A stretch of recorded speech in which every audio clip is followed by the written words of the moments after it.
Bueno, muy buenas tardes para todos. Vamos a dar inicio entonces a la clase de hoy. Vamos a mirar entonces iniciar el tema de el marco conceptual de la información financiera. Voy a compartir acá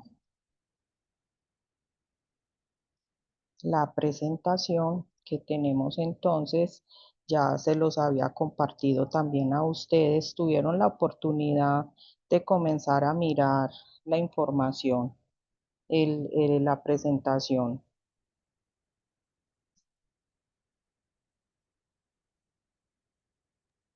Sí, profe. Ok, bueno. Ya ahí están viendo la pantalla. Sí, profe. Perfecto. Bueno, entonces recuerden lo que comenzamos a ver la semana pasada en relación con los marcos técnicos normativos. Comenzamos entonces a mirar que eh, estos marcos técnicos normativos no existen solamente en Colombia. Vimos los marcos técnicos normativos que actualmente están en nuestro país, que hablábamos de tres grupos, donde dos de ellos están, digamos que, eh, relacionados con los estándares internacionales de información financiera que hay en el mundo. El grupo uno, donde están las normas internacionales de información financiera plenas, las NIF plenas o las IFRS full en inglés, y que también aplican las normas internacionales de aseguramiento de la información. Y tenemos el grupo 2 que aplica la norma internacional de información financiera, eh, pymes, por la IFRS para pequeñas y medianas empresas, pero que también se incorporó lo que se conoce como el grupo 3, que aplica la contabilidad simplificada, que solamente existe en nuestro país y donde se encuentran algunas microempresas, y que decíamos que uno de los objetivos era poder formalizar eh, gran parte de estas empresas, de estas microempresas, y recoger información entonces de ellas.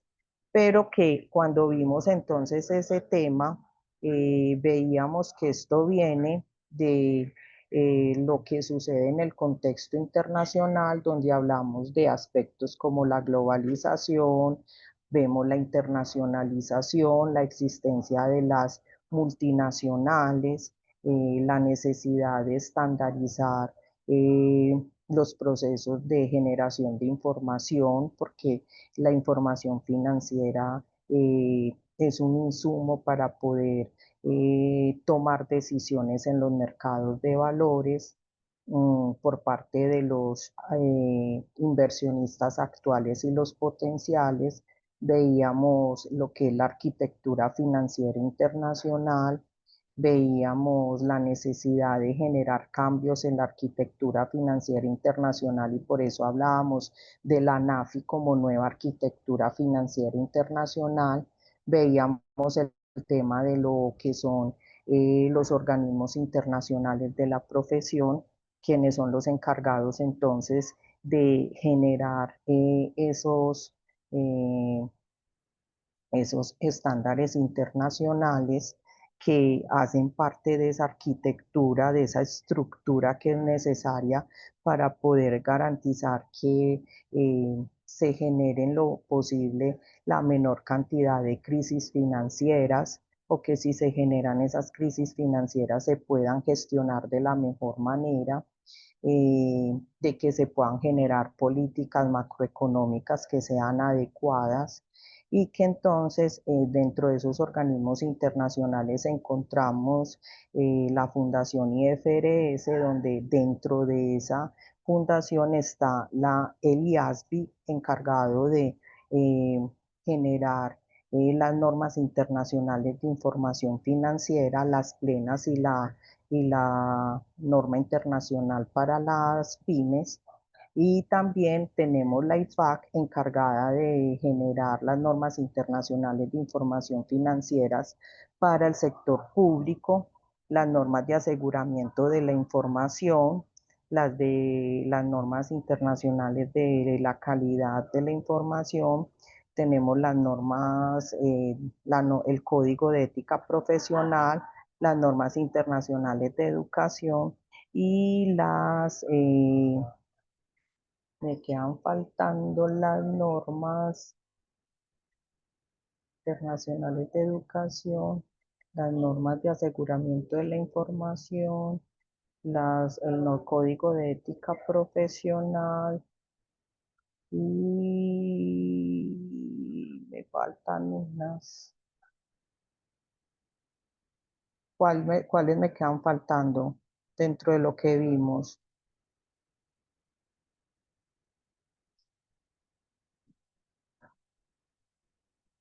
Mm, ¿Cuáles me quedan faltando?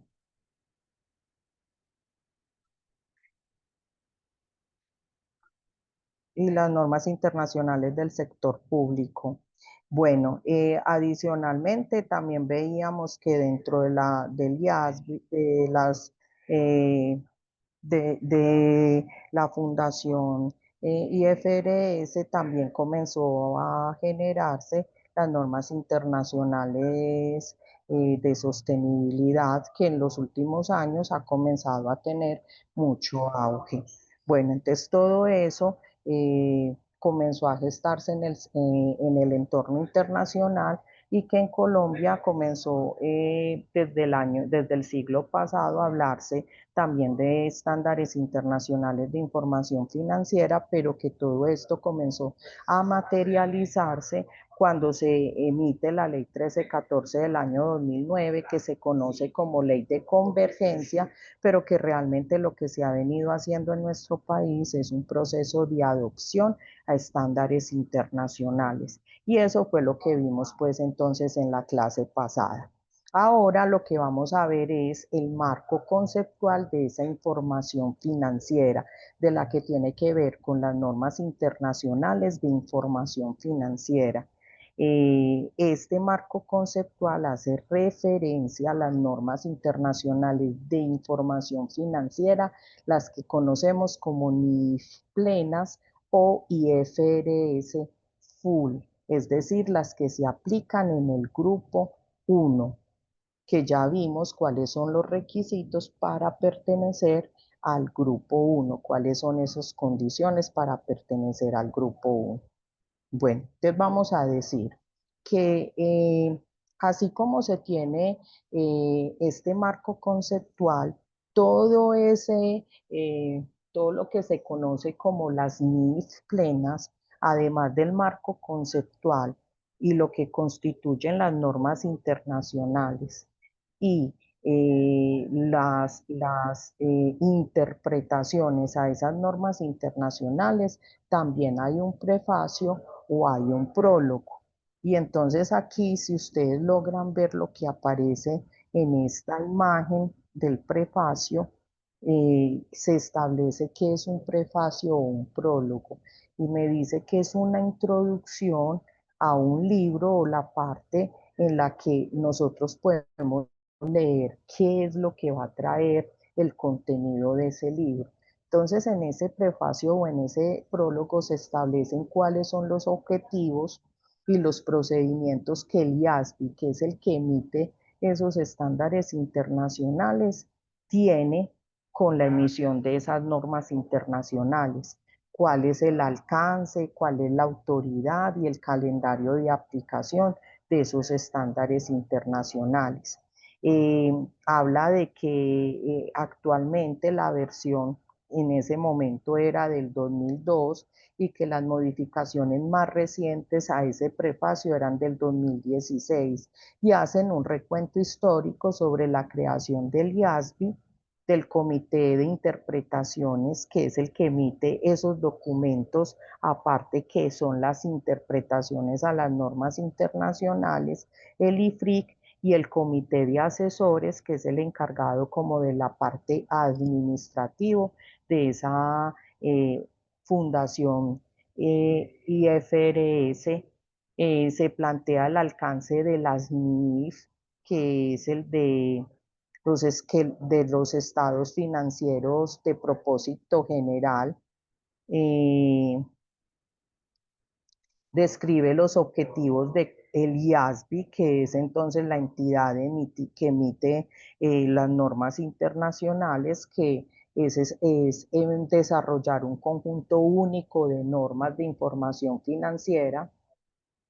Recordemos que por qué se habla de un conjunto único, porque la idea es poder estandarizar, y en la clase pasada hablábamos que estandarizar significa que se tenga como el mismo lenguaje, que todos hagan exactamente lo mismo, que también otro objetivo es promover el uso y aplicación rigurosa de estas normas, de que todos lo hagan de manera igualita, de que no sea que se hagan procesos de adaptación de esas normas, que se puedan considerar las particularidades de algunos escenarios económicos y mirar qué tendría que hacerse en esos casos cuando se dan esas particularidades, y promover y facilitar la adopción de esas NIF mediante la convergencia de las normas nacionales y las NIF, que aunque se llame convergencia, pues realmente lo que tiene que haber es un proceso de adopción si queremos que se hable un mismo lenguaje y que realmente haya una estandarización en cuanto a las normas. También nos dice que las NIF están diseñadas para ser aplicadas por entidades con ánimo de lucro, que son las cuales son, ¿qué significa que sean aplicadas por entidades con ánimo de lucro? ¿Qué significa entidades con ánimo de lucro? ¿Qué entienden ustedes cuando se dice eso? Significa que hay entidades sin ánimo de lucro. ¿Qué significa eso?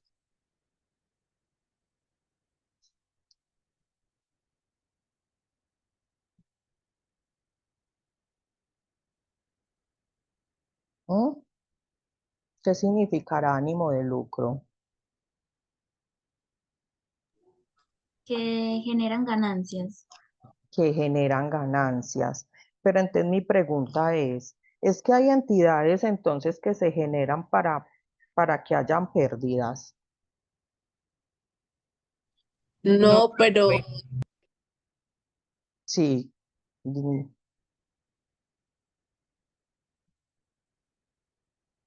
¿quién iba a hablar? Recuerden levantar la manito para que no se choquen así cuando estén hablando. Pues choquen la voz, es a lo que me refiero.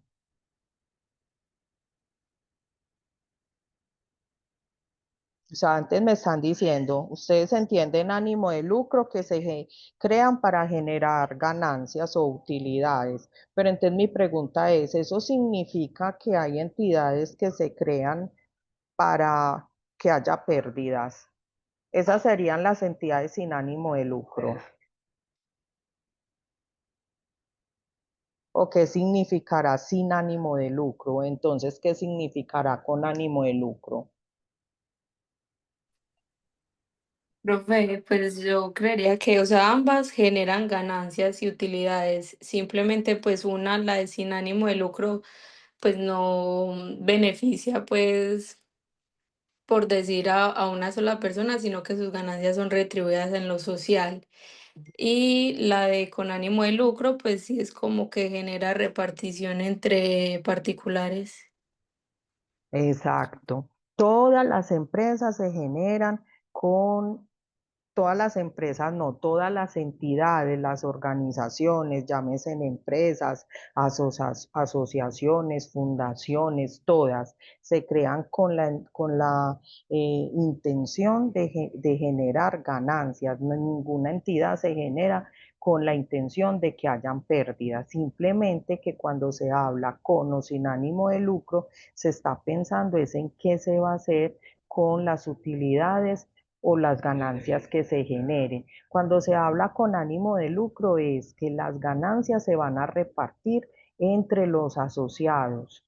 Cuando se habla sin ánimo de lucro es que no hay repartición de utilidades, sino que las utilidades se reinvierten, por decirlo de alguna manera, en beneficio de los asociados o de la comunidad en general. Entonces, cuando uno habla de una fundación, las utilidades o los excedentes no se reparten entre los que hacen parte de la fundación, o una asociación no se reparte las utilidades dentro de los asociados, se reinvierten, por decir algo, en actividades sociales, en capacitaciones para ellos mismos, en actividades sociales, por ejemplo, si es un club de niños o un club de la tercera edad, entonces se hacen actividades donde pueden ser actividades de salud para ellos, o paseos o donde ellos salgan, se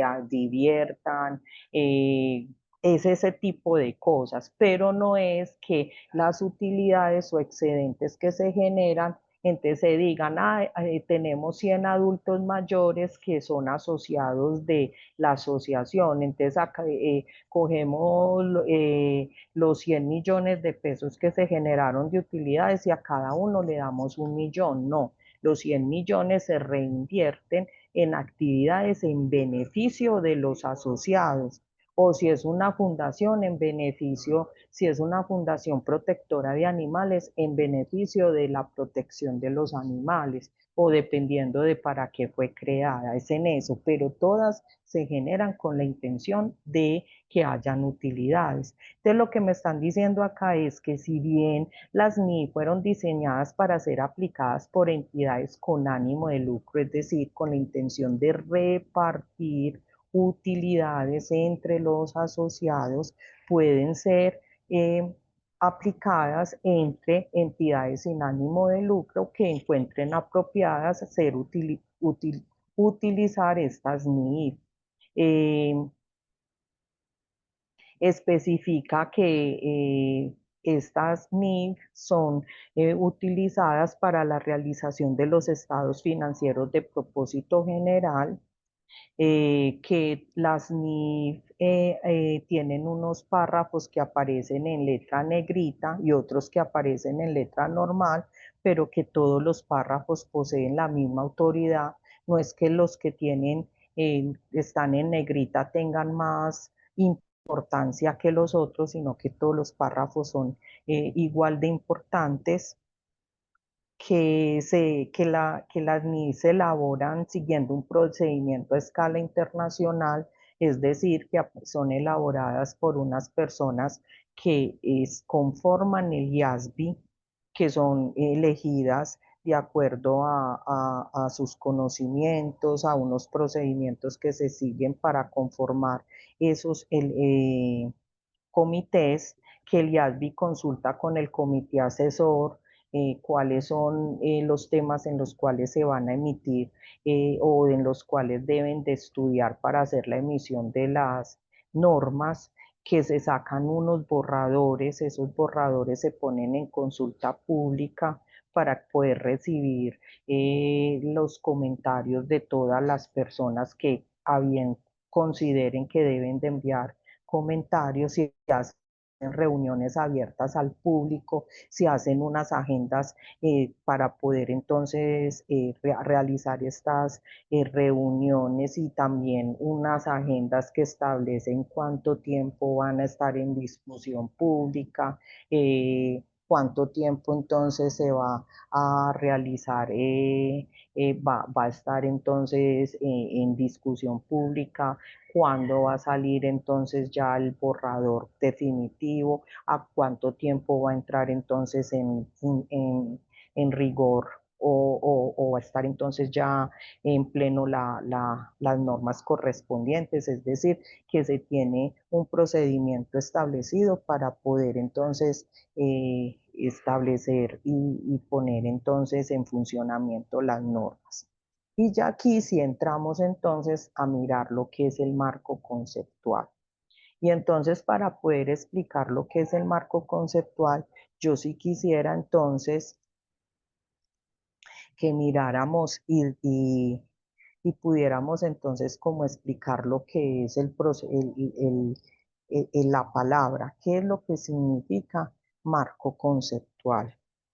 Cuando ustedes piensan en la palabra marco, ¿qué se les viene a la mente la palabra marco?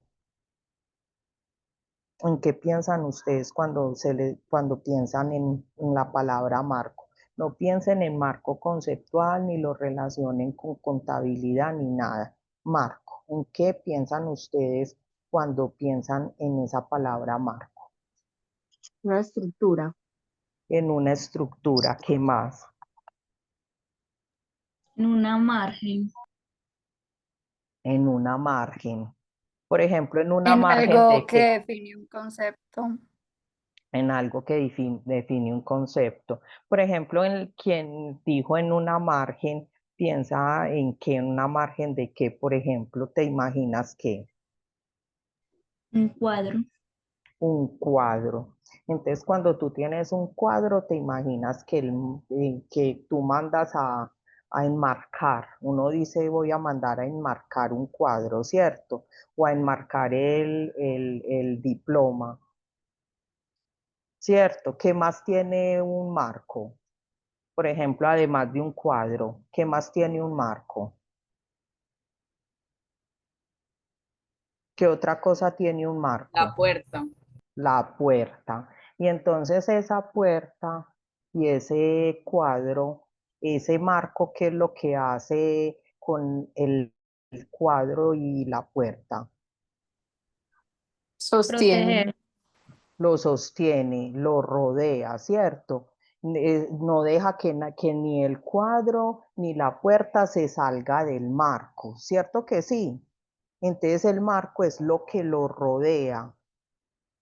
Por eso lo estaban diciendo, es como el margen, es como el límite, por decirlo de alguna manera. Entonces, cuando uno habla de un marco conceptual, está hablando de los conceptos que rodean, que enmarcan, que limitan algo. Eso es un marco conceptual para que siempre cuando pensemos en el marco conceptual, siempre lo podamos entonces como recordar de esa manera. El marco conceptual entonces de una investigación y son los conceptos que van a limitar, que me van a delimitar, que me van a establecer los márgenes hasta dónde puedo llegar de esa investigación. En este caso me están hablando de los conceptos y en este caso los principios, como es el marco conceptual de las NIF, de la ¿qué significa NIF? De las normas internacionales de información financiera, es el marco conceptual para la información financiera. Entonces aquí me están diciendo, el marco conceptual es el conjunto de conceptos y principios que son la base para el desarrollo de las NIF emitidas por el IASB. Describe el objetivo y los conceptos que se desarrollan para llevar a cabo la preparación de la información financiera con propósito general.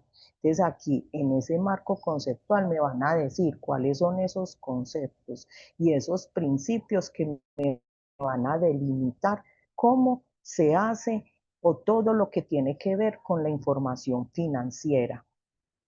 Eso es el marco conceptual. Marco, porque el título es el marco conceptual para la información financiera. Entonces, todos los conceptos y principios de esa información financiera, que son los que vamos a elaborar. Es ahí me van a decir todo lo que yo debo de tener en cuenta para elaborar, para preparar, para presentar, para medir, para representar, para poder registrar la información financiera de una organización, que ya veíamos en lo que acabamos de demostrar que puede ser de una entidad con ánimo de lucro, que es para quien está pensada inicialmente estos estándares internacionales, pero que también me dijeron que podía ser para entidades con ánimo de lucro si ellas querían estar ahí contempladas. Entonces miremos en este video que me dicen qué es y por qué utilizamos un marco conceptual, porque es importante que nosotros tengamos claro estos conceptos y estos principios, porque no vamos de una vez a que me digan cómo es que se hace el registro, porque no nos vamos de una vez a que me digan cómo se hace la medición, porque no me voy de una vez a que me digan cómo es que yo voy a presentar los estados financieros, porque no me voy de una vez a que me digan qué es lo que yo voy a presentar en las notas o en las revelaciones de los estados financieros, porque es que yo necesito conocer estos conceptos y estos principios, porque por algo es que existe este marco conceptual y porque nosotros lo debemos de conocer. Entonces vamos a mirar por qué es importante.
Marta ya envió el link de votar hoy.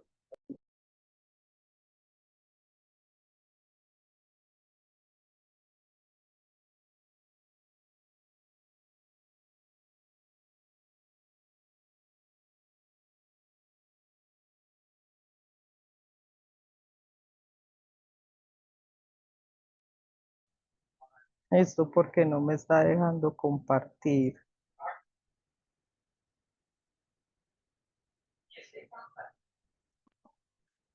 Todos y bienvenidos al canal Apunte de Estudio. Hola a todos y bienvenidos al canal Apunte de Estudio. Ahí ya sí están escuchando y viendo. Sí, profe. Sí, profe. Ok. Estoy hablando del marco. Hola a todos y bienvenidos al canal Apunte de Estudio. Les saluda Elmer Eduardo Moseguate y en este video analizaremos el punto de partida para poder estudiar las NIF. Estoy hablando del marco conceptual para la información financiera. Un tema que muchas veces dejamos de lado, pero que es muy importante para poder comprender a fondo a las normas internacionales de información financiera. Así que comenzamos. ¿Por qué usamos el marco conceptual? Para responder, primero debemos tener en claro qué se refiere a la palabra marco. De acuerdo con la Real Academia Española, es la pieza que rodea, ciñe o guarnece, o sea, resguarda un cuadro u otra cosa semejante. Por ejemplo, tenemos un cuadro en la pintura y le ponemos un marquito para poder colgarlo, ¿no? Pero esa definición no es tan exacta para lo que nosotros analizamos contablemente, ¿no? Entonces veamos otra definición. También la RAE nos dice que son los límites en que se encuadra un problema, cuestión, etapa histórica, etc. O sea, los límites, lo cual nos delinea los márgenes en los cuales se va a encuadrar, enmarcar un problema o una cuestión, en este caso las NIF, las Normas Internacionales de Información Financiera. Entonces, ¿qué es el marco conceptual? Es el soporte teórico que va a describir los conceptos básicos a partir de los cuales se prepara la información financiera. Es decir, es la base sobre la cual vamos a poder preparar nuestros estados financieros. ¿Y por qué es importante? En primer lugar, porque ayuda a todas las partes a entender e interpretar las NIF. Luego, porque es la base que ayuda al IASB, o sea, la Junta de las Normas Internacionales de Contabilidad, a desarrollar NIF que estén basadas en principios y conceptos congruentes. Y también porque ayuda a los preparadores de los estados financieros a desarrollar políticas contables congruentes cuando no se aplica ninguna NIF a una operación. Ahora, hay que tener en cuenta, bien presente, que el marco conceptual no es una NIF y que ningún contenido suyo va a prevalecer sobre otra NIF o requerimiento de estas. Es decir, que en caso haya una contradicción entre los requerimientos del marco conceptual y las NIF, siempre va a prevalecer lo que nos indiquen las normas internacionales de información financiera. ¿Es por qué? Porque tiene un rango más elevado, o sea, prevalece en primer lugar lo que nos señalen las NIF. Luego va a ir, si en caso haya algún aspecto que no toque o que no aplique alguna NIF, va a entrar a tallar el marco conceptual. Si observamos el nombre del marco conceptual, es el marco conceptual de la información financiera. Ahora, la información financiera con propósito general es un informe que proporciona información financiera sobre ¿qué? Sobre los recursos económicos de la entidad que informa, es decir, sus activos, sobre los derechos de los acreedores contra la entidad, es decir, los pasivos, las obligaciones que tenemos, y los cambios en dichos recursos económicos y derechos contra la entidad. Muy bien. Ahora nos dice que este es un informe. Un informe financiero. Entonces nos suena ¿a qué? A los estados financieros. Y es correcto eso. ¿Por qué? Porque una forma específica de informes financieros con propósito general son efectivamente los estados financieros. Ahora, ¿por qué es importante la información financiera con propósito general? Porque va a ser útil para la toma de decisiones de los usuarios principales. ¿Y quiénes son estos usuarios? Pues los gerentes, directores y accionistas, pero no solamente ellos, también los clientes, los proveedores, acreedores, los reguladores y también los inversionistas. Pero ahora, ¿qué tipo de decisiones toman cada uno de ellos? Por ejemplo, tenemos que los gerentes, directores y accionistas van a necesitar esta información para administrar adecuadamente los recursos de la entidad y disponer de ellos cuando crean necesario. Además de la capacidad de tomar decisiones como incrementar la inversión en activos de largo plazo, obtener financiamientos, comprar valores de inversión, emitir acciones o deuda, entre otros. Ahora, ¿qué tipo de decisiones van a tomar los clientes? Los clientes van a poder analizar la solidez financiera de su proveedor, o sea, nosotros como proveedores de clientes, a fin de poder confiarnos la compra de sus inventarios o el suministro de algún servicio. Los proveedores y acreedores. Ellos requieren información financiera para poder aprobar y asignar una línea de crédito a sus clientes y de esa manera generar y mantener un vínculo comercial. Los reguladores. Ellos requieren mantener actualizada su base de datos con información financiera de las empresas para poder ejercer el control con fines económicos, fiscales y sociales. En el caso sean empresas que son de carácter público o que cotizan en bolsa, pues su información va a ser de acceso público. Y los inversionistas seguramente van a analizar la situación y los resultados de varias empresas para finalmente tomar una decisión menos arriesgada y que sea más conveniente para ellos. Hay que tener en cuenta que los informes financieros con propósito general no están diseñados para mostrar el valor de una empresa, pero sí proporcionan información que ayuda a los usuarios a estimar.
Ay, yo hablando y con el micrófono apagado. ¿Qué les llamó la atención del video? ¿Algo para decir? ¿Algo para compartir? ¿Qué les pareció?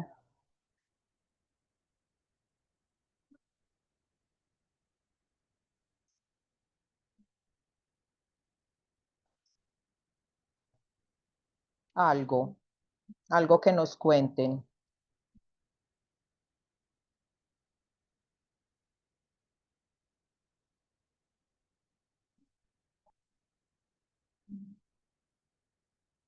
Nada. ¿Alguna duda o todo quedó claro en lo que dije, se dijo en el video? Todo quedó muy claro, profe. El video se explica de manera muy comprensible y detallada. Perfecto. Bueno, en marzo del año 2018, el IASB publicó un nuevo marco conceptual de la información financiera. Ya se había emitido uno en el año 1989 y en el año 2010 se había emitido un avance de lo que era este marco conceptual del año 2018 con dos capítulos iniciales, pero ya en marzo del 2018 se emitió el marco conceptual definitivo, el cual comenzó entonces a aplicarse a partir del 1 de enero del año 2021, es decir, que ya está en aplicación. Recuerden lo que se decía en el video.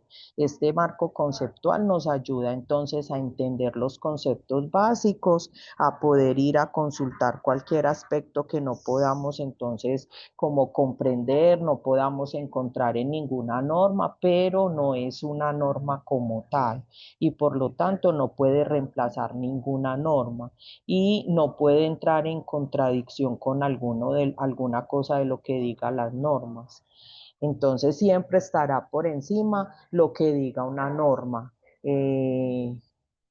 por encima de lo que esté o diga el marco conceptual. ¿Por qué fue revisado el marco conceptual? Entonces fue revisado, como les decía, fue emitido el primero en 1989, parcialmente revisado en el año 2010. Era un marco útil, pero estaba incompleto, que necesitaba mejora. Tuvo prioridad y se identificó como una prioridad de los inversionistas en la asamblea del año 2011 que se terminara de hacer las revisiones y se completara entonces la revisión y saliera completo con los GAPs, que se orientaría sobre la medición, presentación y divulgación. se actualizan las definiciones de activo y pasivo y se aclara el papel de la incertidumbre en la medición. Y se habla ya del conjunto completo de conceptos para lo que son los estados financieros, que eso no se hablaba entonces en el marco conceptual que se tenía para el año 2010. Se buscó un equilibrio entre los conceptos de alto nivel y el suministro de suficientes detalles para que el marco conceptual fuera útil para la Junta y para los demás usuarios que necesitaran consultar el marco conceptual. El Consejo consideró que este marco conceptual es una herramienta práctica que ayuda a desarrollar estándares y también para que se puedan emitir juicios, que es lo más importante. Digamos que eso es uno de los aspectos más importantes a tener en cuenta de por qué conocer todos estos conceptos y principios que trae el marco conceptual.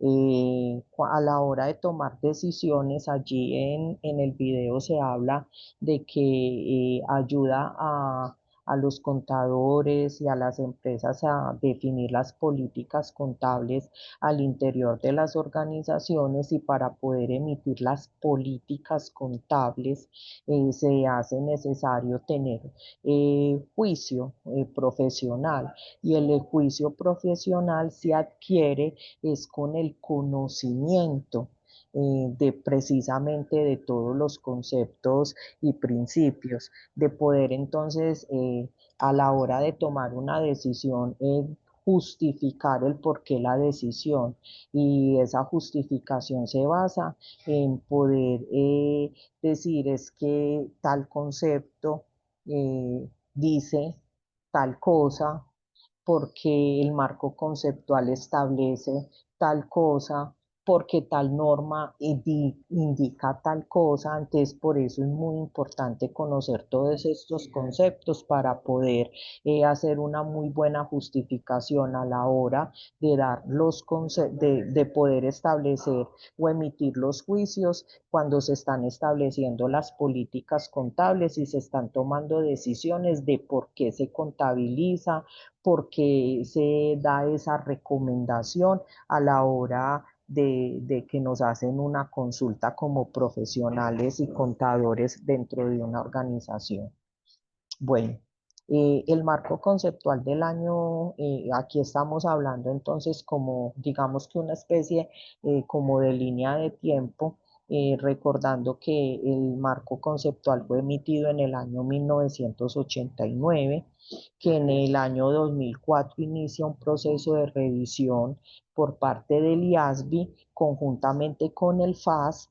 El FAS es el organismo de Estados Unidos encargado de emitir los US GAAP, las normas de contables de Estados Unidos, donde esa revisión conjunta se desarrolló por fases, en 8 específicamente, donde se revisaron primero los capítulos desarrollados con los objetivos y características, el cual fue emitido en el año 2010, que ese fue los 2 capítulos que yo les dije que se habían revisado inicialmente.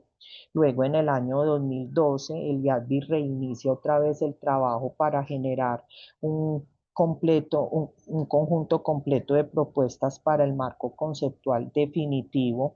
Algunas áreas no fueron cubiertas, otros aspectos estaban desactualizados, hasta que se emitió un documento de discusión en el año 2013 y el proyecto de norma salió en el año 2015, donde se buscaba un equilibrio entre proporcionar conceptos de alto nivel y aportar un detalle suficiente para que se pudiera dar unas guías útiles para quienes fueran a utilizar el marco conceptual.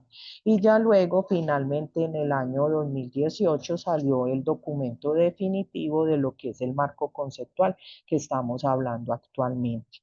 Ya sabemos por lo que se dijo en el video que el marco conceptual no es una norma y no anula ninguna norma en particular. Cualquier desviación que se presente en una norma específica en relación con el marco conceptual, pues primero está por encima la norma específica que el marco conceptual.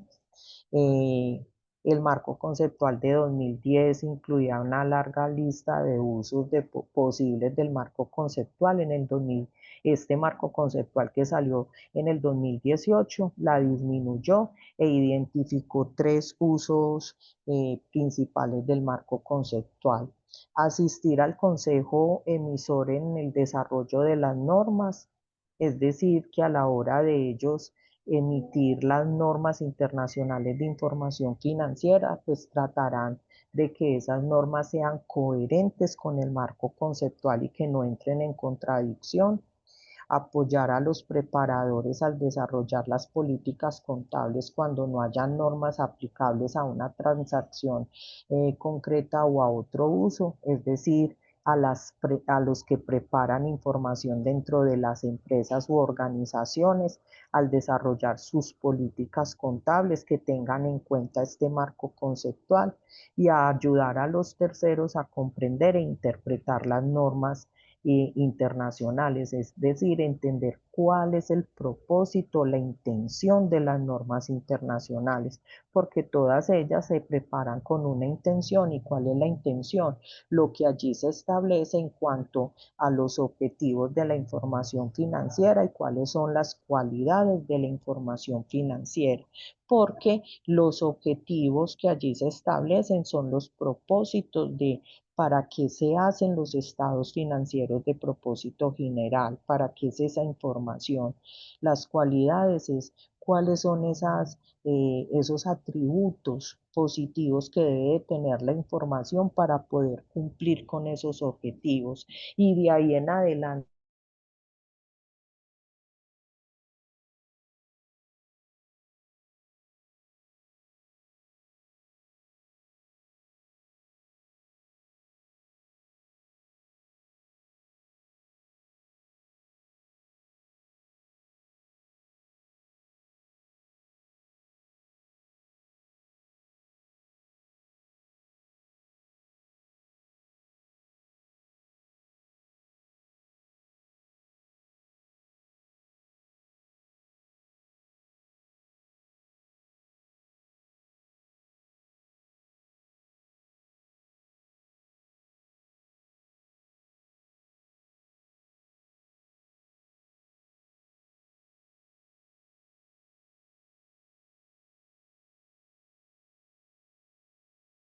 No, la policía.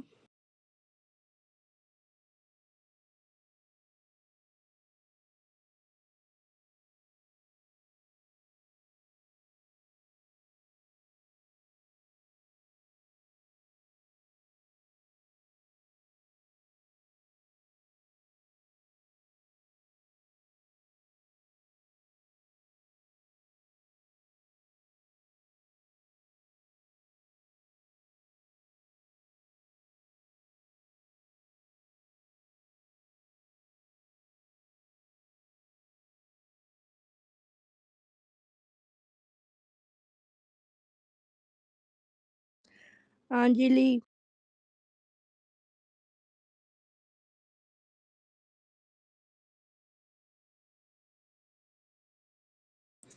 Angeli estaba dormida.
Muchachos, se cayó el internet. ¿En qué momento, hasta qué momento me escucharon ustedes?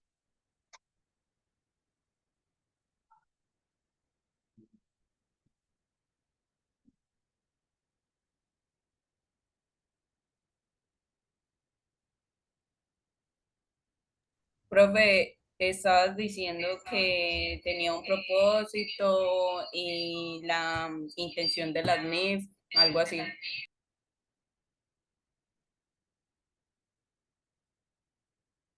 Y todavía estar grabando.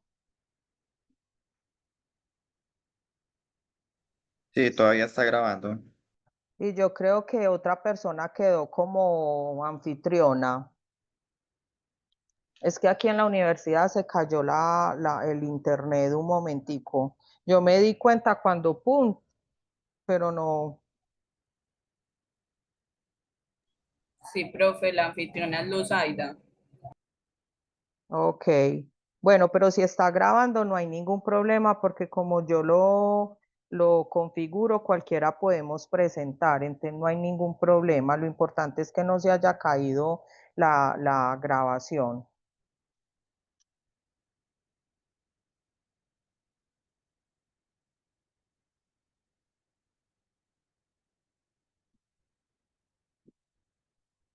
Esta la habíamos visto, esta también la vimos, ¿cierto? Yo creo que esta también, y aquí también, y vamos a empezar acá. Sí, Esto lo profe. escucharon, ¿cierto? Cuando les dije que el marco conceptual se podía revisar de manera periódica y podían realizar cambios, pero que eso no significaba que cualquier cambio que se efectuara implicaba que se tuvieran que cambiar las normas internacionales. Sí, profe. Ok, listo. Bueno, entonces espérenme un segundito, vuelvo aquí a conectar una cosa. Ay, Dios, si no es, en todas partes se cae todo.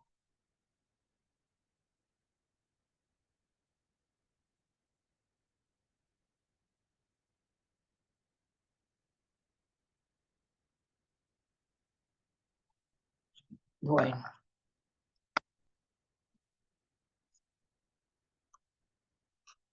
listo, continuemos. Bueno, entonces estábamos hablando que las particularidades del contexto y las actividades del negocio deben observarse, pues porque cada uno de las empresas, de los negocios, de las instituciones, afecta, digamos que la materialidad. ¿Qué es la materialidad? Para que ustedes se los voy a explicar pues así digamos que de manera rápida. Eso lo van a ver ustedes más adelante. Cuando uno habla de materialidad, está hablando de, digamos que aquellos aspectos que pueden que deben de definirse dentro de la organización, que pueden ser o valores o aspectos que afectan las condiciones o las actividades dentro de la organización. Generalmente dentro de las empresas se establecen valores. Por ejemplo, dentro de las empresas se dice que algo es material cuando supera digamos que un 5% del valor de los activos. Entonces, si los activos de una empresa son digamos, 1.000 millones de pesos, y entonces uno va y busca el 5% de 1.000 millones de pesos, eso viene a ser el 5% de 1.000, vendrían a ser 50 millones de pesos. Entonces, quiere decir que cualquier cifra que supere 50 millones de pesos o cualquier decisión que pueda afectar en un valor de 50 millones de pesos o cualquier decisión que pueda hacer que se cometan errores por 50 millones de pesos van a ser materiales o van a hacer que las decisiones se tengan que pensar, se tengan que comunicar a los usuarios, se tengan que comunicar a los integrantes de la junta directiva, a los asociados, porque eso ya va a ser material. No es lo mismo usted, por ejemplo, decir, voy a comprar un computador que vale 3 millones de pesos y entonces el gerente no tiene que avisarle a nadie, yo voy a comprar un terreno que vale 200 millones de pesos y como está superando la cifra de materialidad que es de 50 millones de pesos, pues esa cifra de 200 millones como es material, pues ya tendrá que ir a consultarlo en una reunión de junta directiva para saber si le van a dar autorización en esa junta directiva para tomar la decisión. Joan Sebastián, ya nosotros, las grabaciones las estamos bajando para subirlas en el Classroom. Les vamos a compartir, yo les voy a compartir el link para el Classroom para que ustedes puedan allí encontrar las presentaciones y el link de las grabaciones y las puedan entonces encontrar, las puedan bajar el link y las puedan entonces volver a ver. Listo. Yo les estoy contando eso en el grupo de WhatsApp. Cuando tengamos ya todo montado ahí mismo les estoy compartiendo la información. Bueno, entonces a eso se refiere la materialidad. Entonces no es lo mismo la materialidad, no es lo mismo el valor de la materialidad, por ejemplo, en una empresa como Bancolombia, a la materialidad en el supermercado de la esquina de mi casa. La materialidad en el supermercado de la esquina de mi casa puede ser que la cifra de materialidad es de 1 millón de pesos, porque para el supermercado 1 millón de pesos es mucho, pero para Bancolombia 1 millón de pesos puede que sea nada. Entonces, por eso ahí me dicen que las particularidades del contexto y las actividades de negocio son muy importantes tenerlas en cuenta porque esto afecta la materialidad y otros aspectos como la clasificación de los activos, pasivos, patrimonios, ingresos o gastos de cada una de las organizaciones, la selección de la unidad de cuenta, la selección de la base de medición para un activo, un pasivo, los ingresos y gastos relacionados. Todo esto debe de tenerse en cuenta a la hora de mirar las particularidades del negocio. Entonces, por eso es muy importante conocer el negocio, conocer la empresa en donde estamos parados, porque las políticas contables también van a depender de dónde, del tipo de negocio en el que estamos. Las políticas contables no son iguales para todas las empresas. Las políticas contables van a ser diferentes para cada organización y van a depender de cada una de las organizaciones. Por eso ahora cuando hablábamos de que el marco conceptual era tan importante a la hora de definir las políticas contables, era precisamente por eso, porque cuando yo estoy elaborando la política contable, yo a la hora de establecer esas políticas contables me voy a ayudar en lo que dice en el marco conceptual para elegir la mejor política que se adecue a las necesidades de mi empresa, y esas necesidades van a depender de si yo soy una empresa grande, si soy una empresa mediana, si soy una empresa pequeña, si soy una empresa del sector público, del sector privado, si soy una empresa del sector alimentos, del sector transporte, si soy una empresa de servicios, si soy una empresa industrial, si soy una empresa comercial, de todo eso lo voy a tener que tener en el contexto, qué tipo eh, eh,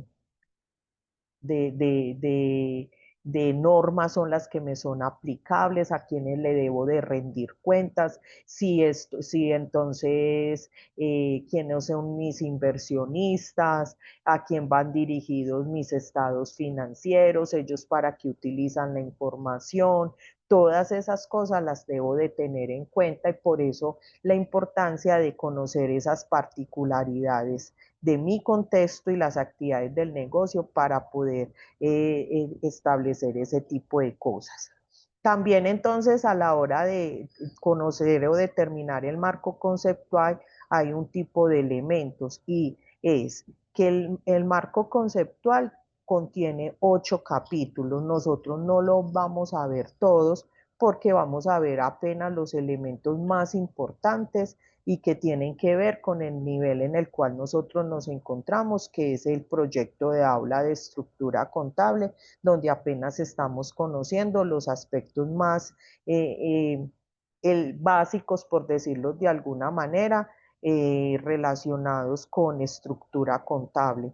Ya para los otros proyectos de aula relacionados con la contabilidad financiera, que es en la rama de la contabilidad en la cual estamos ubicados en los primeros proyectos de aula como estructura contable, luego procesos contables 1, 2 y 3, estados contables, contabilidad y fenómenos societarios. Vamos a ir viendo otros elementos del marco conceptual. Tiene 94 páginas y hablamos de 3 niveles de conceptos. El primer nivel es el que habla del objetivo de la información financiera, donde se dice que el objetivo de la información financiera es suministrar información acerca de la entidad que reporta la información y que se busca que esa información sea útil para los inversionistas actuales y potenciales, para prestamistas y otros acreedores en su rol de proveedores de capital. Luego viene un segundo nivel. En ese segundo nivel se habla de las características cualitativas de la información, que estas características cualitativas era lo que estábamos hablando. Son esos atributos positivos que debe de tener la información financiera para que pueda cumplir con este objetivo establecido de la información. Entonces, tenemos el objetivo de la información financiera y estas características es los atributos positivos o las cualidades que debe de tener la información para poder cumplir con este objetivo. Y esas cualidades se clasifican en 2 clases de cualidades. Unas cualidades fundamentales, que cuando hablamos de fundamentales es que sí o sí las deben de tener, y unas cualidades de mejora que digamos que son como complementarias. Están también aquí en el segundo nivel los elementos de los estados financieros, que son 5. Los activos, pasivos, patrimonio, ingresos y gastos. Y aquí también me hablan de la entidad que informa, que es a la que se requiere, entidad a la que se requiere la preparación de los estados financieros de propósito general, es decir, quien debe de suministrar esta información.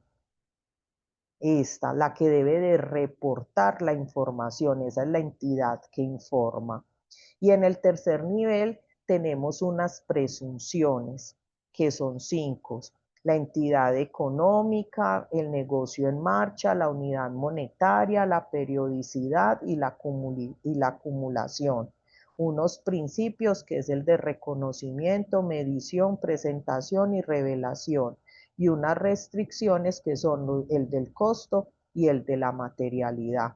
Esto es lo que hace parte del costo lo que hace parte del marco conceptual.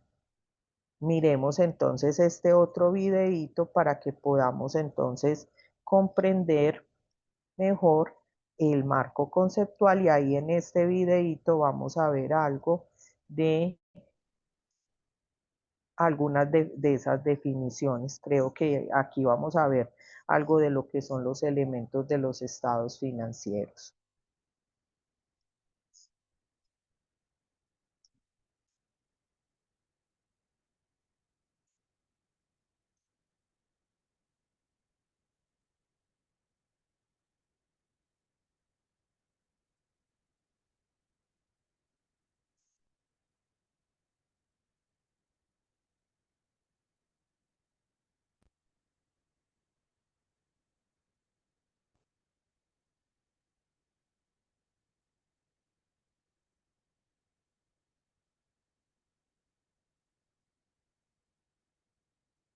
Piensa en el marco conceptual como el manual de gramática de la información financiera.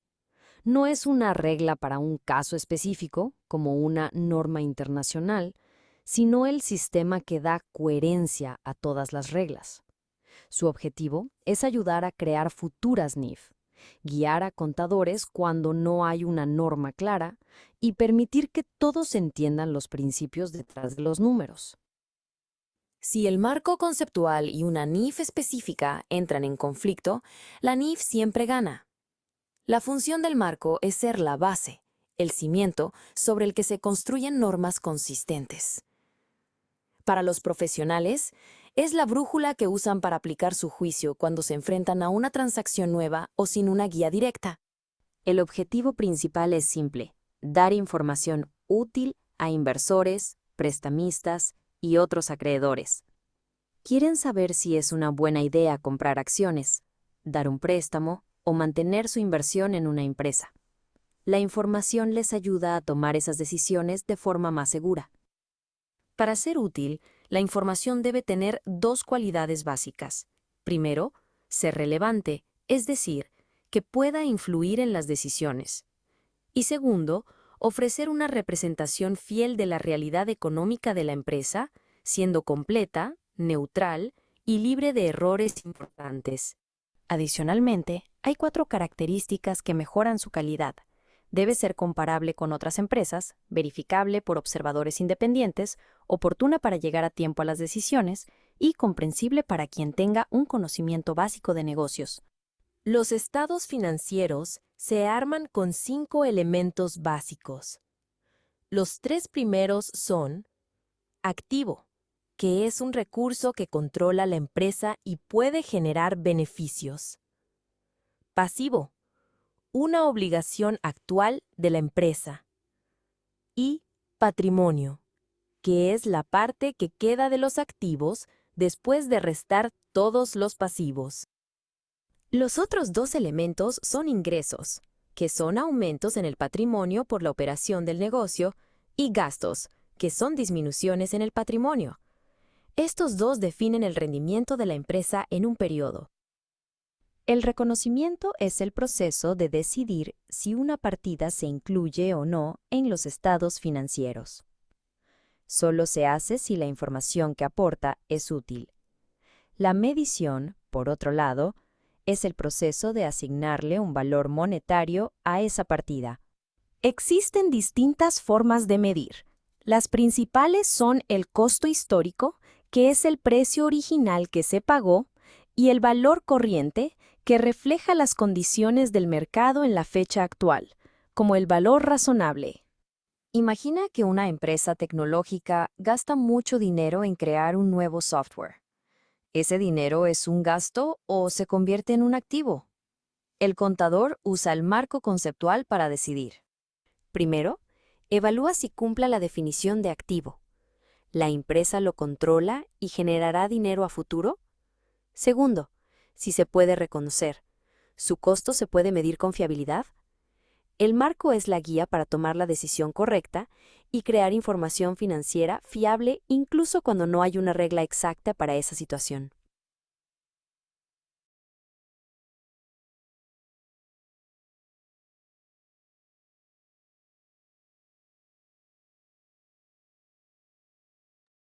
Bueno, ¿cómo les pareció este video? Este video que tenía más aspectos técnicos, porque lo que nos estaba haciendo era como un resumen de todo lo que incluye el marco conceptual. Sí, era una especie como de resumen, pero habían otros aspectos donde sí podíamos como mirar el objetivo, lo que eran las cualidades, una definición, digamos que fácil de entender de los elementos de los estados financieros y de para qué nos servía el marco conceptual. ¿Alguna duda en relación con lo que allí nos habló el, el video o tienen alguna pregunta o por el momento quedó entonces como fácil? O al menos pues quedó claro pues lo que allí se quería. Dayana, levantaste la mano. Profe, tengo una inquietud referente a unos términos que emplearon y es la diferencia entre un valor razonable y un valor corriente. ¿A qué hacen referencia en sí? Bueno, listo.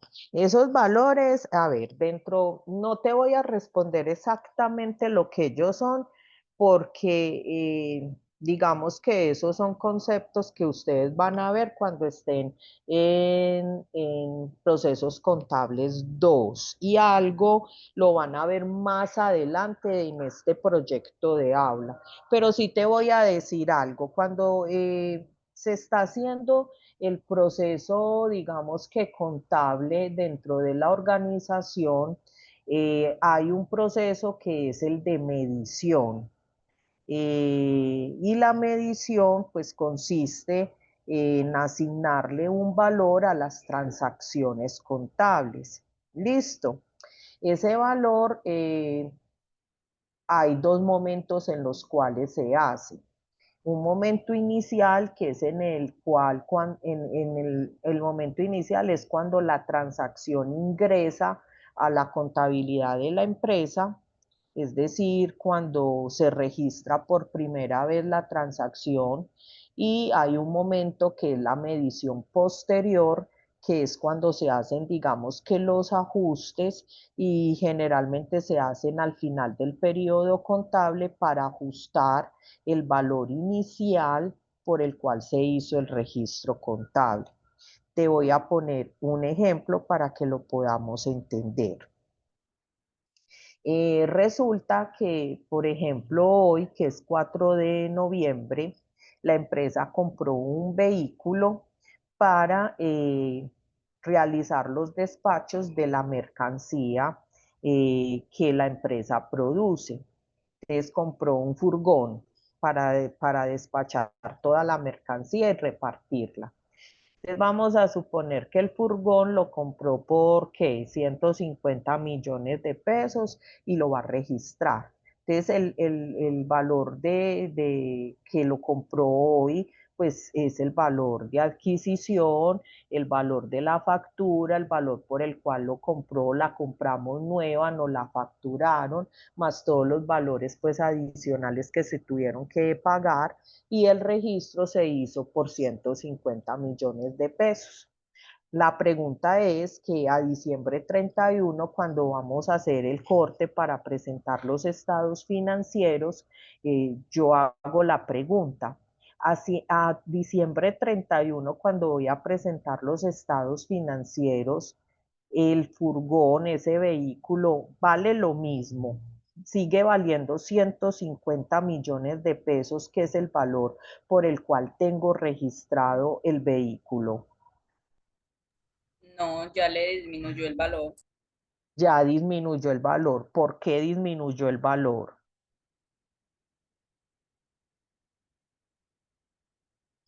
Porque ya se le ha dado uso a ese camión y ya no es nuevo. Porque ya se le ha dado uso, porque ya no es nuevo. Es más, cuando yo lo saco del concesionario, así yo no lo haya usado mucho, ya el camión se ha desvalorizado, por decirlo de alguna manera, ¿cierto? Entonces, la medición inicial es el valor por el cual yo lo registré en el momento de ingreso a la contabilidad, que es de 150 millones de pesos. Y a 31 de diciembre yo tengo que hacerle entonces la medición posterior y de acuerdo a la NIC 16, que es la de propiedad, planta y equipo, tengo que hacer entonces el ajuste correspondiente y la actualización para hacerle la depreciación correspondiente por el uso y lo más seguro es que pueda tener un deterioro de valor porque se ha venido desvalorizando ese activo por el uso, porque se ha desvalorizado. Generalmente los vehículos se van desvalorizando, aunque hay momentos, yo no sé si ustedes se dieron cuenta que hubo un momento en que los carros usados se valorizaron porque no estaban llegando los carros nuevos, entonces como la gente quería comprar y no estaban llegando los carros importados, entonces los carros usados se estaban valorizando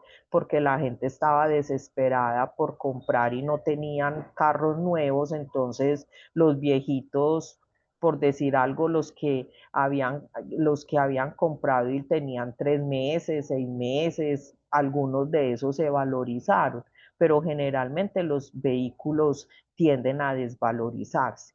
Ahora les voy a poner otro ejemplo. La empresa compró una oficina, un local donde iba a poner una oficina para atender,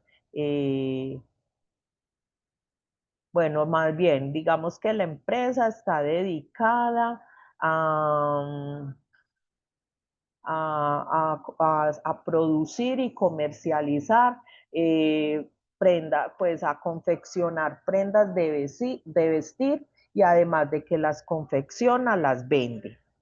Entonces ella compró un local en un mall, digamos que en un mall bien ubicado, compró ese local por 300 millones de pesos. Eh, lo compró también hoy, compró por 300 millones de pesos ese local, allí se instaló, colocó entonces el local y allí empezó a comercializar las prendas de confección de la compañía. eh, lo registró por los 300 millones de pesos y llega el 31 de diciembre, como les dije, está bien ubicado, digamos que está ubicado como por los lados del Poblado, en uno de esos lugares así muy bien eh, ubicados en Medellín. ¿Ustedes creen que a 31 de diciembre ese local se vale 300 millones de pesos?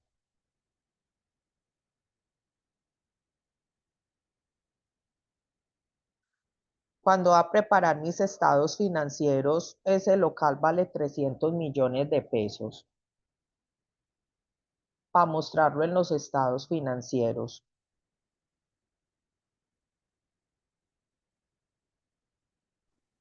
¿O qué creen? Profe, pues eso dependerá del mercado inmobiliario, ¿no?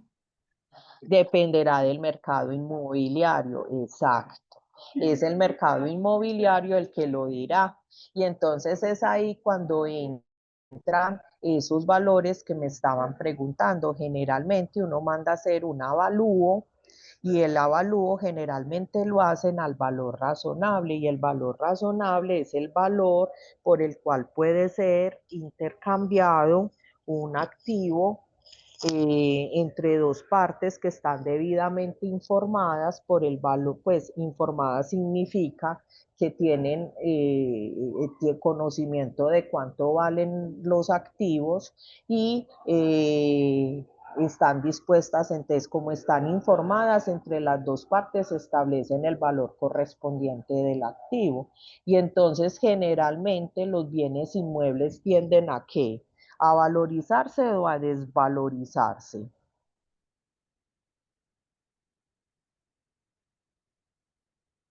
¿Ustedes qué dicen?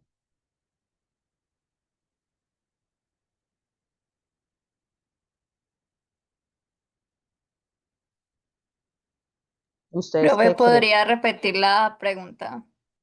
¿Ustedes qué creen? Que los bienes inmuebles, como es ese local que adquirió la empresa, tienden a valorizarse o a desvalorizarse?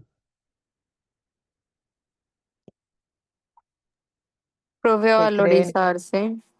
A valorizarse. Generalmente los bienes inmuebles tienden a valorizarse. Entonces ocurre lo contrario a la mayoría de los otros activos, como son las maquinarias, como son los vehículos, como son los computadores, como son los muebles y enseres, los equipos de oficina, que con el paso del tiempo se desvalorizan por el desgaste que van teniendo. En cambio, los bienes inmuebles, a no ser que ocurra algo extraordinario, tienden es a valorizarse. Entonces, el valor, generalmente cuando se hacen los avalúos, que los hacen, uno busca quién haga ese avalúo, lo hacen al valor razonable o al valor corriente, que viene a ser entonces el valor que se busca y que se traiga entonces a valor actual. Entonces esos valores son los valores, hay 4 clases de valores: el costo histórico, el valor razonable, el valor actual o el valor corriente y el valor presente. Esos son valores que están establecidos dentro de la contabilidad, por los cuales se pueden medir y que debe de determinarse al interior de la organización cuál de ellos es por el cual se va a determinar hacer las mediciones correspondientes de los activos. Muchas veces las mismas normas establecen cuál es el que se va a utilizar. Si el valor, generalmente se dice por el valor razonable, o se dice que el costo histórico, pero generalmente es el valor razonable. Por eso se dice cuál es el que se utiliza, y que el marco conceptual te ayuda a establecer, de acuerdo a las definiciones y al tipo de activo o al elemento de los estados financieros, cuál de esas tipos o de mediciones es el que debes de aplicar. Porque ninguna norma te va a decir, mira, utiliza para este activo utiliza para este tipo de activo utiliza La norma dice, hay estas opciones, pero uno dentro de la organización es el que define cuál es el que va a utilizar. ¿Cuál? Uno es el que define cuál es el que utiliza, dependiendo de la situación que se dé dentro de la organización, cuáles son las características del activo, qué es lo que se está dando dentro de la organización, y ahí es cuando uno hace uso del criterio profesional. Y el criterio profesional uno lo acompaña de las definiciones que establece el marco conceptual y de lo que dice la norma internacional. Uno hace una unión entre lo que establece el marco conceptual y lo que dicen las diferentes normas internacionales. Eso es lo que uno tiene que hacer. Por eso tan importante el conocer todos estos documentos y conocer estas definiciones para uno poder dar una buena asesoría. Muchas veces cuando a uno le preguntan este tipo de cosas, uno que responde, eso depende.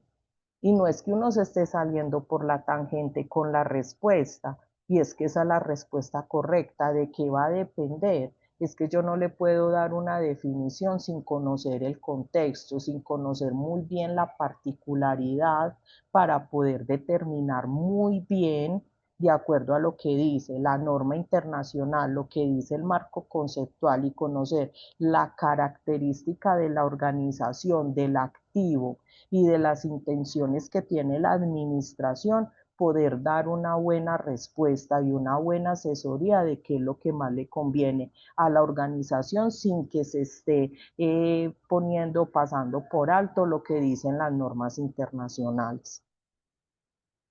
Entonces, más adelante vamos a ver esas definiciones. ¿Listo?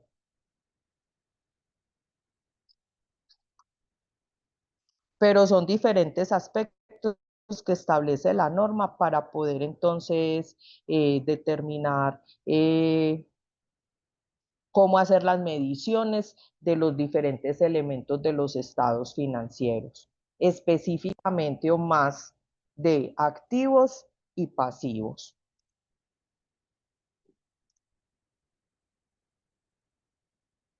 Bueno, continuemos aquí entonces en estos aspectos. El capítulo 1 me habla del objetivo de la información financiera. Entonces recordemos que aquí nos decían que el marco conceptual desarrolla o contiene 8 capítulos. Nosotros vamos a hacer, aunque vamos a mirar cuál es el contenido de los 8 capítulos, vamos a hacer énfasis en algunos, teniendo en cuenta qué es lo que cada uno de ellos entonces me indica. El objetivo de la información financiera con propósito general. Recordemos que nosotros estamos hablando de información financiera con propósito general, que está hablando de los estados financieros que se deben de emitir, que veíamos que era el estado de situación financiera, lo que antes se llamaba balance general, el estado de resultados integrales, el estado de el estado de cambios en el patrimonio y el estado de flujos de efectivo. Y a eso le sumamos las revelaciones o las notas a los estados financieros. Entonces, el objetivo de la información financiera es proporcionar información financiera sobre la entidad que debe informar, que sea útil para unos usuarios al tomar decisiones relacionadas con la provisión de recursos a la entidad. Los principales usuarios de la información, de acuerdo a las normas internacionales de información financiera, son los usuarios que entregan o que proveen recursos a la entidad. Entonces estamos hablando de los inversionistas actuales, que son los que ya les entregaron a ellos recursos. Y estamos hablando de los terceros, que son prestamistas o que les están entregando recursos que ya les prestaron. Esos son los principales usuarios, sin desconocer otro tipo de usuarios que pueda tener entonces la organización. ¿Qué tipo de decisiones pueden tomar los usuarios? Compra, venta o mantenimiento de instrumentos de patrimonio y de deuda de la entidad. Estamos hablando entonces aquí de acciones, de bonos. Ellos van a tomar decisiones de si compran, es decir, todavía no son inversionistas, son posibles inversionistas. Venta, ya lo son y van a tomar decisiones de si venden o lo quieren mantener. El suministro, cancelación de préstamos y formas similares. Es decir, cuando hablamos de préstamos no solamente son entidades bancarias, un proveedor es un prestamista. ¿Por qué? Porque al venderle a crédito a la empresa le está prestando dinero. Si un proveedor le vende materia prima a la empresa a 60 días, le está prestando dinero por 60 días. Entonces, estamos hablando de todas esas personas, todos los que hacen parte de los pasivos de la organización. El ejercicio de derecho a votar o influir en las acciones de la gerencia. Todas estas son las decisiones de los usuarios. Para tomar estas decisiones que estamos hablando acá, ¿qué van a evaluar ellos? ¿Qué rentabilidad esperan ellos? La perspectiva de entradas de efectivo que va a tener en el futuro la empresa para poder saber si ellos iban a recibir van a recibir efectivo, y la administración realizada por la gerencia sobre los recursos económicos en la organización. Y para evaluar esto se requiere de información sobre qué, cuáles son los recursos económicos de la empresa, que ahora nos decían que eran los activos, los derechos de los acreedores, es decir, los pasivos, y los cambios que se van a presentar tanto en activos como en los pasivos. y también el cumplimiento eficiente y eficaz de las responsabilidades de la gerencia respecto al uso de estos recursos.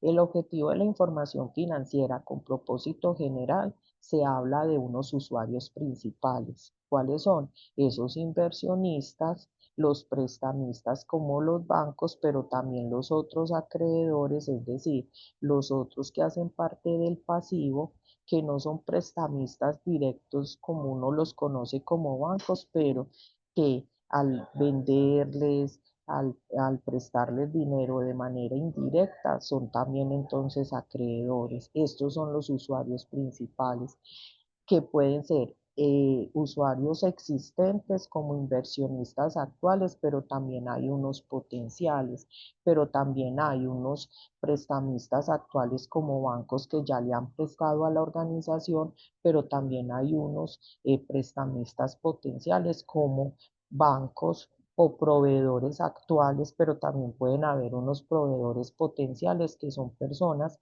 o proveedores que en un futuro o que están pensando si les otorgan créditos a la entidad o no. Pero también hay otros usuarios como la gerencia, como reguladores y como otros que aunque no se llaman usuarios principales, también requieren de esta información para tomar decisiones. Ya lo veíamos en el video que les mostré ahora, que ellos también requieren de esa información. Incluso allí nos mostraban también a clientes que miran esa información para tomar decisiones. Los informes financieros de propósito general deben proveer información general acerca de la situación financiera. Entonces se genera el estado de situación financiera, el rendimiento financiero o el desempeño de la organización, el estado de resultados integral, que es el que me permite determinar cuál fue el estado o el resultado más bien de la entidad, si hubo utilidades o si hubo pérdidas, que ese es el resultado, y los cambios en la posición financiera, el estado de flujos de efectivo y el estado de cambios en el patrimonio. Hay limitaciones frente a esto, tenemos limitaciones frente al uso del efectivo, frente al uso de algunos activos, por ejemplo, que estén hipotecados, que tengan prendas, y aquí es una contabilidad de acumulación o de vengo, que esto lo vamos a ver entonces más adelante cuando veamos lo que es la partida doble y lo que tiene que ver entonces con lo que es la, la ecuación contable para que lo podamos entender. Y vamos a dejar entonces hasta acá para que podamos entender la próxima clase, poder ver bien lo que son las características cualitativas de la información financiera.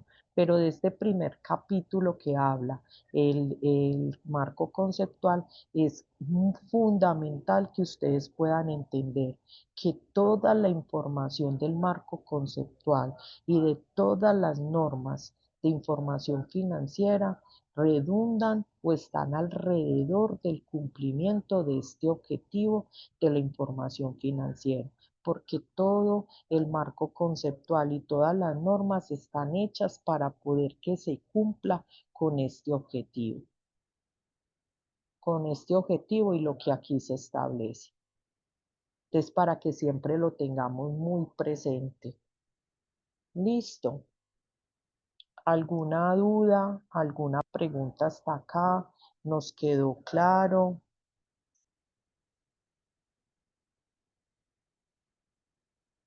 Sí, profe, todo quedó claro.